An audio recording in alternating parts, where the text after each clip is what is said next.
Thank you, Marina. Yeah, you summarized my argument so nicely. I think I can just move into the body of the argument as well. And thanks again just for the opportunity to be here. This has been a wonderful experience so far.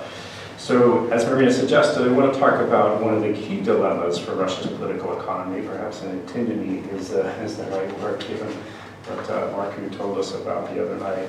But this is whether to focus on developing a handful of global cities, that is, urban centers able to attract financial and human capital in a competitive global market, or to focus on as many small and medium-sized cities, struggling industrial centers, especially the monogorda or mono towns. So while the economic logic might pull in one direction, the political logic often pulls in another one. And the economic logic is pretty compelling. Superstar cities, global cities, smart cities are said by many to be the engines of economic growth in a globalized era. And Kremlin advisor Aleksanteri Kudrin recently titled an article in Ведомости, Cities Instead of Growth. Cities instead of oil, sorry. So cities with growth, cities as a source of growth, but cities instead of oil, how to get an oil trap.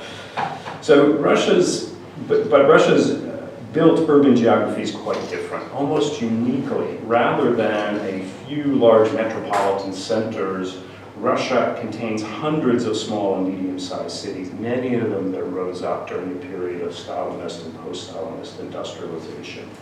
So the dilemma can be viewed as one that Zubarevich has talked about, pitting first Russia, that is Moscow and St. Petersburg, against second Russia, Russia's industrial heartland. And the dilemma, of course, opposes class as well as regional interests. When in 2011-2012, these first Russia protests, middle-class protests, so-called, arose in Moscow and St. Petersburg, Putin positioned himself as a defender of the industrial heartland, working-class interests against these cosmopolitan liberals. And as some people put it, he pitted rural and Rustbelt Russia against urban and modernizing Russia. In his book, Putinomics, about Russia's political economy, Chris Miller argues that there's a hierarchy of goals at work in Russia's political economy. First, political control. Second, social stability. And third, efficiency and profit. Now, that second goal, social stability, relies at least in part on some improvement of the economy and living standards. But for Russia, prioritizing that third goal of economic efficiency risks undermining social stability and therefore political control, hence the dilemma. So I'll now lay out the argument in greater detail. So first saying a bit more about the argument in favor of global cities, and then contrast that with Russia's existing geographic urban geography. And then look in particular at Russia's monotowns, which are an extreme example of a larger challenge, namely, how do you find new sources of economic growth and manage continued industrialization while also maintaining political stability? In explaining why Russia remains, quote, stuck in the middle income trap, the business journalist Ben R. has put it rather crudely, but with only slight overstatement. He said, the problem the Kremlin faces is that to really make a difference, it needs to basically sack half the workforce and tell them to find a better job. And in most regions, those private sector jobs simply don't exist. Again, a bit crude, but not entirely. So one clear path from escaping from middle income trap is to focus on major cities as centers of innovation and global capitalist economy. And such thinking has been popularized by writers, urbanists like Richard Florida, who coined the term creative class to describe the professionals that are drawn to such cities. So Florida argues that superstar cities, global cities such as London, New York, Tokyo, there's quite a few others as well, are engines of technological change. They receive a large share of capitalist investment. They house the world's leading edge companies. And in short, they're just the major nodes of capitalist development. And again, this term creative class was used as a descriptor to describe the anti-Putin protests in 2011 and 2012 in Moscow and St. Petersburg. So the argument is that with the right investment in infrastructure, urban centers can be quote-unquote smart cities and hubs of innovation. And in some ways, it would seem that with new technology, particularly with communication, location would seem to become less important because people can communicate instantaneously across the globe. But as others have argued, this comes from Carol Leonard. She says, while accelerating globalization and the role of the information-driven knowledge economy may seem to reduce the importance of proximity for firm importance, it's now clear the reverse is true. Geographic proximity generates agglomerative advantages, and city regions surge forward as a locus of economic development. So Kudrin has picked up on these arguments, and he says, since global metropolises are the drivers of economic growth worldwide, Russia should concentrate on developing a handful of its largest cities beyond Moscow and St. Petersburg. He argues that Moscow and St. Petersburg are Russia's only global cities, and the rest of Russia's cities are, quote, barely noticeable on the map of the world. And he says that these Moscow and St. Petersburg account for more than 25% of Russia's GDP, whereas in the US, only the top two cities generate only 13%, and in Western Europe, on average, only 9%. And Kudrin also argues that if you don't bring about any changes, if current trends continue, by 2035, Moscow and St. Petersburg will account for 40% of Russia's GDP. And elsewhere, there's just much less growth beyond those two cities in Russia. So cities with populations of greater than 100,000 produce 84% of GDP in the US, 64% in Western Europe, but in Russia only 55%, which is also well below that of China, 78%, and Latin America, 76%. This was the slide I handed up here earlier. Yeah, so I don't know if you're able to read all that, but you can see two largest cities, Russia on the left, the yellow at 25%. Let's see, GDP produced by cities with more than 100,000 inhabitants for Russia, again, quite a bit lower. So this Kudrin says, this is a huge gap from which arises the sad and cynical mantra that it's impossible to secure good quality of life outside the Moscow ring road. Now, Kudrin's argument has proved influential. In his annual address to the Federal Assembly last year, Putin stated explicitly that, quote, it's important that urban development becomes the driving force for the entire country. And he repeated that statement considerably during his re-election campaign. And then just last March, 2 months ago, the Russian government approved a 115-page strategy for spatial development through 2025, which envisions 18 cities beyond Moscow and St. Petersburg as, quote, prospective centers of economic growth with potential to become world-class centers of science and education. And that also fits with Russia's infrastructure plan for the next 6 years, which looks at creating high-speed rail systems between these major urban centers. So again, the economic logic is compelling, but it runs up pretty directly against the facts on the ground for Russia. So in stark contrast to much of the rest of the world, almost the entire developed world, in fact, Russia's population isn't concentrated in a few urban centers, but in several hundred medium-sized cities and towns, many of them just distributed out throughout Russia's vast landmass. And these include over 300 officially designated monotowns, which the government ranks according to the severity of their social economic conditions. So folks here, I would imagine, are pretty well aware of the history of Soviet industrialization, when, starting with the Stalinist period, more than 1,000 new cities were built, in William Taubman's phrase, born and raised as Soviet-style company towns. And these cities were often built around industrial enterprises in what were called city-forming enterprises. So think of Magnitogorsk, for instance. And these communities became very dependent on that one enterprise. And needless to say, these cities were created to meet the needs of a planned economy, which no longer exists, and they remain a significant legacy of that Soviet past. So Soviet industrialization left Russia with a pretty unique urban geography. According to the 2010 census, only 11 cities in Russia had a population of more than 1 million people. In the US, over 66% of the urban population lives in cities of more than 1 million people. In Russia, only 31% do so. And more than 30% of Russia's urban residents live in cities with fewer than 100,000 residents, while only a small fraction of the US population does so. So here you can see, in the green there, 30% of the population with cities less than 100,000, and this is just the urban population. And these cities are also spread over Russia's vast territory. So Russia ranks first and last in land area, but down the bottom of the world tables in terms of population density. Yet even when you compare with other large countries with a sparse population, Russia still stands out. So while more than 30% of Canadians and 50% of Australians live in one of the country's biggest cities, only 13% of Russians live in Moscow, St. Petersburg, or Novosibirsk. Here you can see.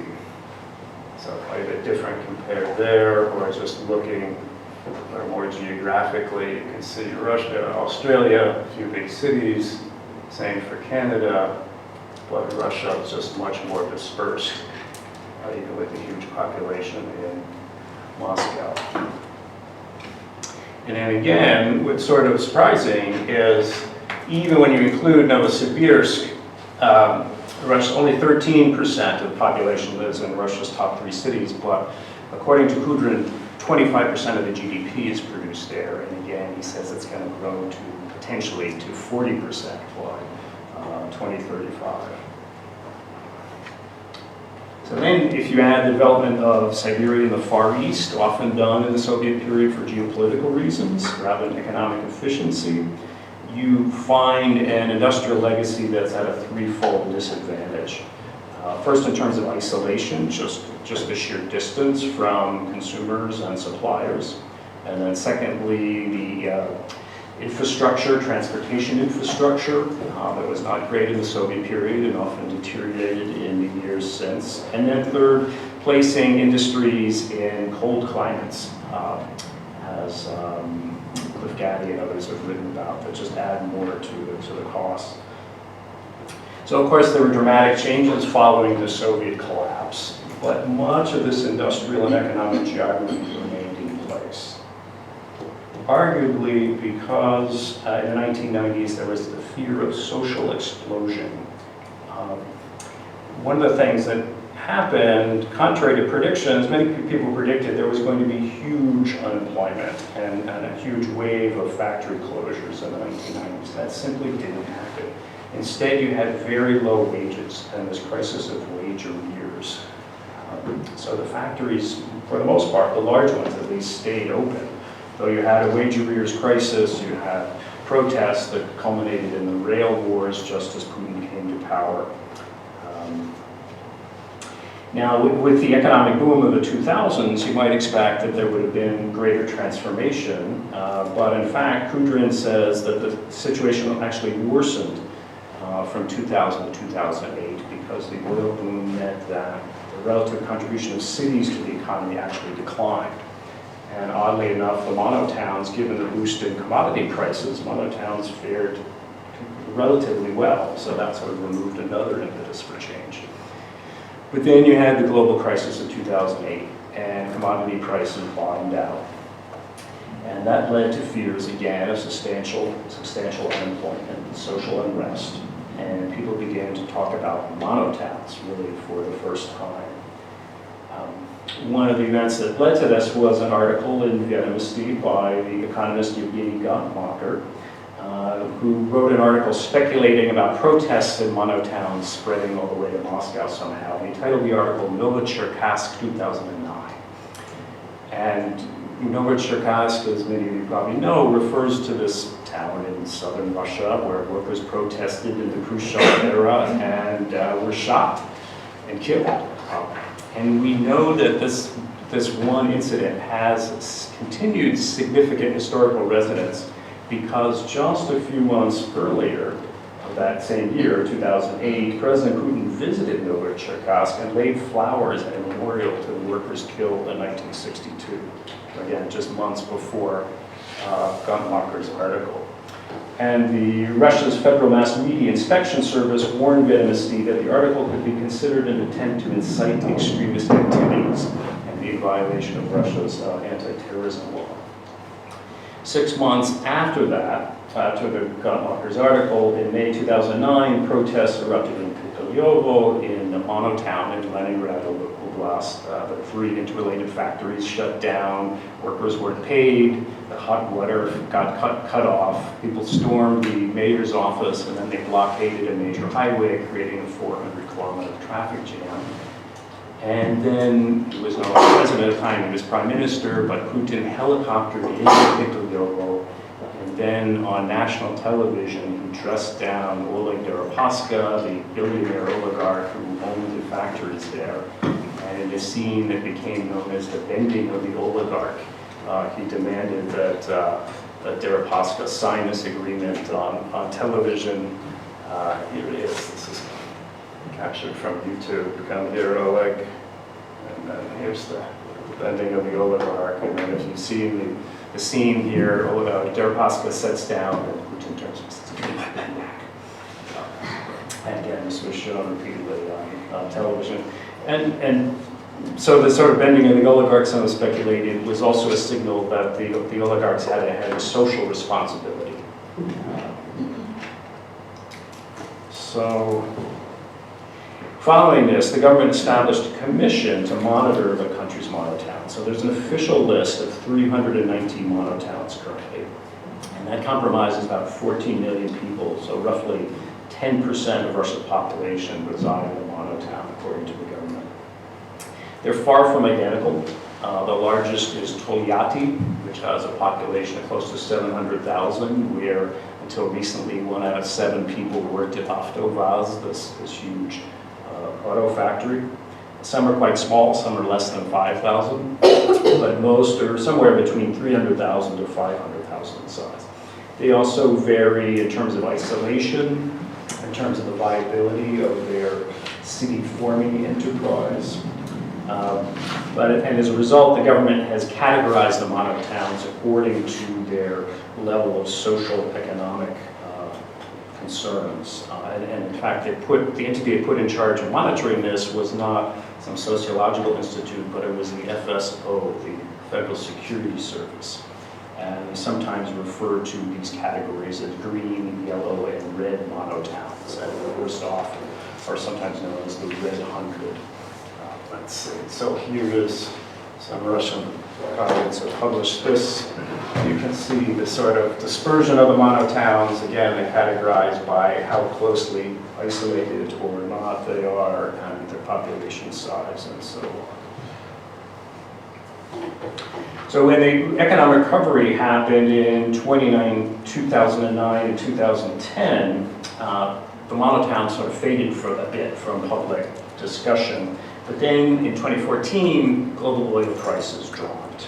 And by 2015, the Russian press began to refer to monotowns as social dynamite. And the FSO, again, monitoring the monotowns, reported in December of 2016 that 60% of monotowns inhabitants found their conditions to be, quote, either unbearable or bearable with difficulty. And by 2017, the Federal Audit Chamber said the number had reached to 70%.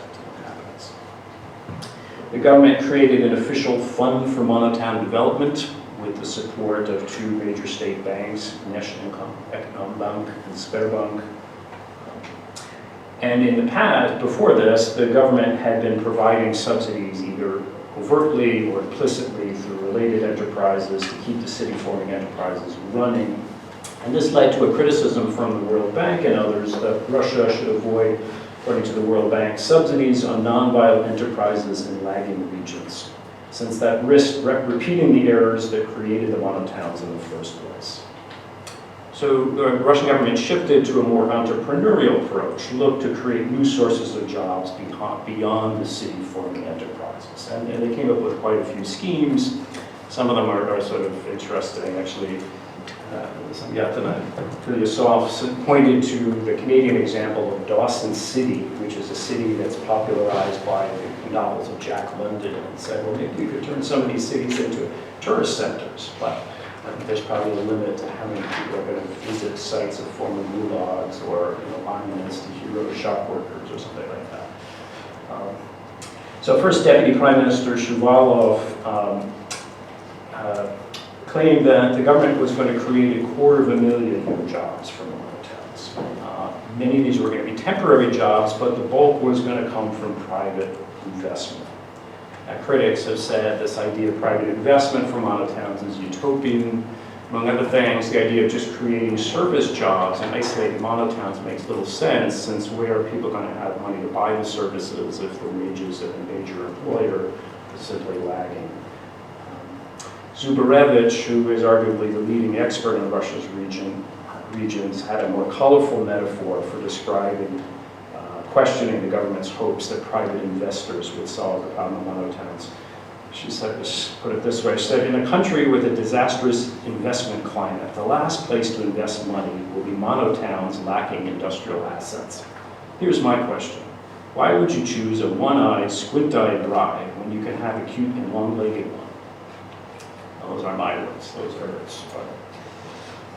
According to the World Bank, investing capital to create new jobs in depressed and isolated regions is not only ineffective, it is wasteful. The bank says that place-based interventions, such as providing subsidies to failing enterprises and local populations, perpetuates immobility, ties labor to a location where it is unproductive, and drains public resources.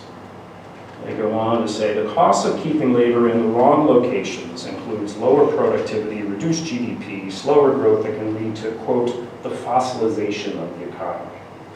And then they add, to become a dynamic economy, Russia will have to be more flexible, to constantly move human resources and productive capital from low value to high value opportunities. This usually entails shifts of labor and capital from declining regions to expanding regions. And the bank argues emphatically that Russia needs a structural transformation, but this, quote, cannot take place without facilitating geographic transformation through increased mobility of labor. So this might seem like one more bit of Western neoliberal advice, but again, the government just approved a 115-page strategy for spatial development, which envisions creating these 18 cities, or boosting up these 18 cities beyond Moscow and St. Petersburg as prospective centers of economic growth, which also fits with their infrastructure plan. If this is fully implemented, this strategy and this infrastructure plan, it would be a substantial transformation. For one thing, even if you expanded the list to include the 40 biggest cities rather than just the top 20, that would leave roughly half of Russia's population behind. The columnist, I don't know if it was a communist at all, the columnist Leonid Bershitsky pointed out, areas that aren't important for the government's growth plans, transport corridors, or geopolitics will suffer increasing neglect. Indeed, one can find talk of controlled shrinkage or even the liquidation of towns. So this logic suggests, the logic behind these proposals suggests relocation as the preferred choice for the most troubled monotowns. And given Russia's demographic, as well as geographic, but given Russia's demographic dilemma, shrinking population, especially the working age population, that would seem to make a lot of sense. Move people from less productive regions and jobs to more productive ones. And that, of course, was the answer for many Americans dealing with deindustrialization. Move from the Rustbelt to the jobs in the Sun Belt. But the American experience appears to be pretty exceptional. Some data suggests that the average American family moves 6 to 7 times in a lifetime, whereas in Europe the average is twice, and in Russia even less. Though it's interesting, the Russian experience seems to differ quite a bit from that of workers in Eastern Europe, which have taken advantage of the free movement of labor within the European Union. So this relative lack of mobility is a bit puzzling, especially given Russia's huge inequality, regional inequality of quality of life and so on between regions. So migration certainly does happen. It happened quite a bit in the 1990s. It slowed down after the 1990s, but it's continued. And the trend is for people moving from smaller towns to regional centers, and from regional centers to Moscow and St. Petersburg. It's primarily the young. Sometimes major breadwinners will become shift workers and leave a particular town to work for an extended period of time somewhere else before coming back. But it's still relatively limited, and these communities remain in place. And so the question people ask is, why isn't there more mobility? And there are different explanations. Some people point to a poverty trap.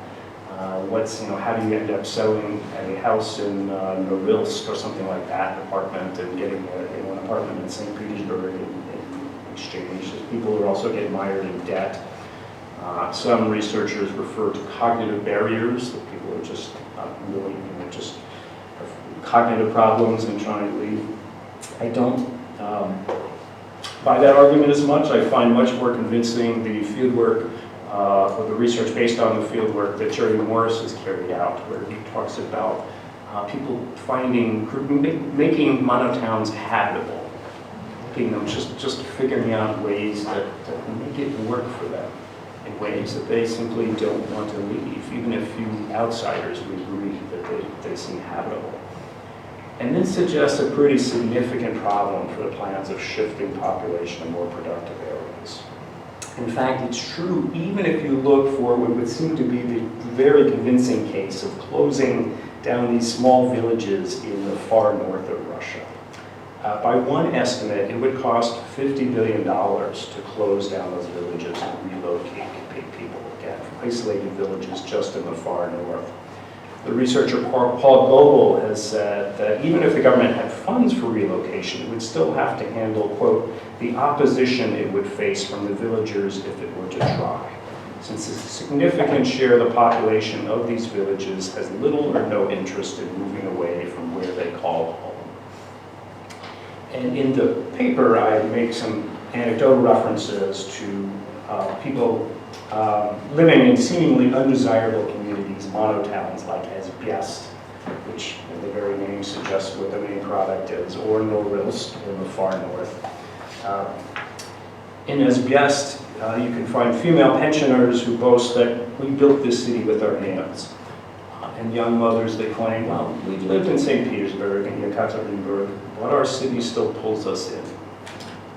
In short, many Russians, even in struggling monotowns, are attached to place. Again, the World Bank says the overriding goal of reform is to create conditions so that labor can redistribute itself in line with emerging regional economic advantages, rather than be trapped in lagging areas.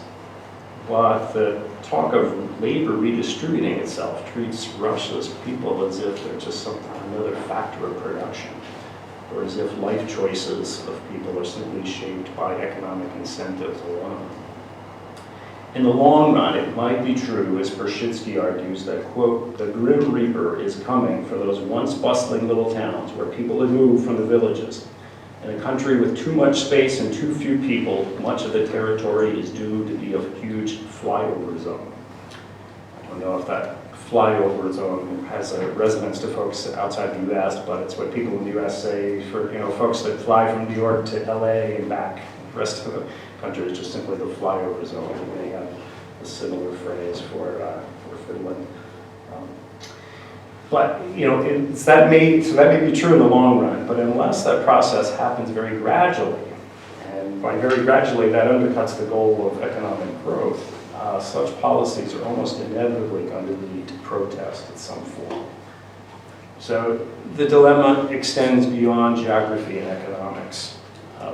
The 2008 crisis not only brought Russia's monotowns to the fore, but it also marked a shift in the country's leadership toward greater state control over the economy, towards emphasizing the social responsibility of the oligarchs, and an increased populist turn towards nationalist and socially conservative rhetoric and policies. When partly in a reaction to that shift, you had this protest raised protest wave that arose in Moscow and St. Petersburg by the so-called creative class, Putin sought to play up state support for industry and symbolic connection to the industrial heartland. And you may remember the scene where in one of his annual call-in shows, he has this guy, Igor Khomanskik, this tractor foreman from Ural Wagon Zavod, this tractor factory in the Urals, who says to Putin on live television, if the militia can't handle the protesters, then me and the muzhiki are ready to come out and defend stability. And then they played this over and over again on television, and then Putin appointed Khomanskik, despite any relevant credentials, to be his presidential representative for the Urals region. So the populism that can result from these conflicting interests between urban areas and struggling industrial regions, of course, isn't new to Russia.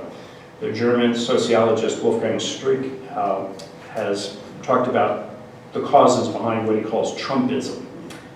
He put it this way, he said, among the structural cracks in contemporary societies in which Trumpism flourishes is a rapidly growing cleavage between cities and their deindustrialized, more or less rural interlay.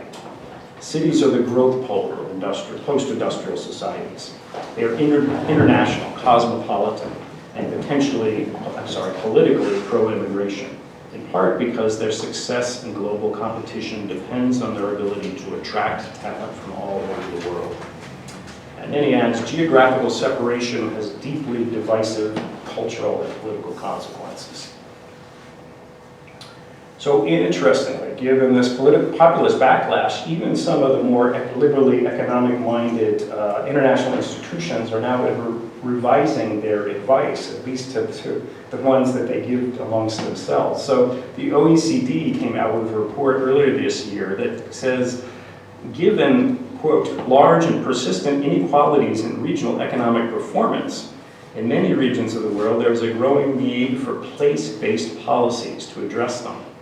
So the report makes the case that place-based policies, the very policies that the World Bank has argued strenuously against, quote, are especially important in light of the growing public discontent with the economic, social, and political status quo, since geographical patterns of public discontent are closely related to the degree of regional inequalities. So while Russia may seem to be catching up with the advice it's getting from the West to carry out market reforms following Kudrin's plan, it may actually find itself out of step again. So then again, if Russia really were to shift resources to a handful of select cities, it would do so almost certainly, it would run the risk of increasing public discontent.